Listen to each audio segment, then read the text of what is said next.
अंग्रेजी में सो के बाद हम दैट का भी यूज करते हैं और एज का भी यूज करते हैं। अब बेसिकली इन दोनों में डिफरेंस क्या होता है, चलिए मैं आपको सिखाता हूं। अब बेसिकली होता क्या है, सो अपने पीछे दैट भी लेता है और एज भी लेता है, लेकिन जब सो अपने पीछे दैट लेगा तो वह अपने साथ एक क्लॉज लेगा।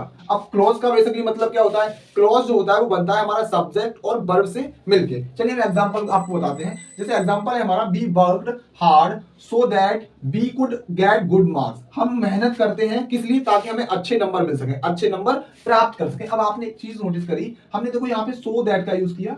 अब देखो सो दैट के तुरंत बाद क्लॉज बनी है, ये रहा हमारा सब्जेक्ट और ये दोनों की दोनों क्या रही हमारी वर्ब्स। ये क्या है, हमारी वर्ब है। सब्जेक्ट ये रहा, वर्ब ये रही, तो क्लॉज बन गई। तो सिंपल सा लॉजिक ये रहा कि सो दैट, सो के बाद दैट का यूज हम तब करते हैं जब क्लॉज बनती है, ठीक है। लेकिन जब सो के बाद हम एज का यूज करेंगे तब वहां आएगा इन्फिनेटिव। अब इन्फिनेटिव कैसे आएगा, देखो आप, he worked hard so as to get a job as soon as possible. हम कठिन परिश्रम कर रहे हैं ताकि हमें जल्दी से जल्दी नौकरी मिल सके। अब आप देखेंगे यहाँ पे कि हमने सो के बाद एज का यूज किया है, क्यों, क्योंकि इसके तुरंत बाद हमने इन्फिनेटिव का यूज किया है, इसलिए हमने सो के बाद एज लगाया है। लेकिन अगर यहाँ पे क्लॉज होता तो हम एज का यूज नहीं करते, हम किसका यूज करते, हम करते यहाँ पे दैट का यूज। लेकिन आपने सो के बाद एक और एज का कंसेप्ट देखा होगा। आपने देखा होगा, जैसे एक सेंटेंस लिखूं मैं, he is not so good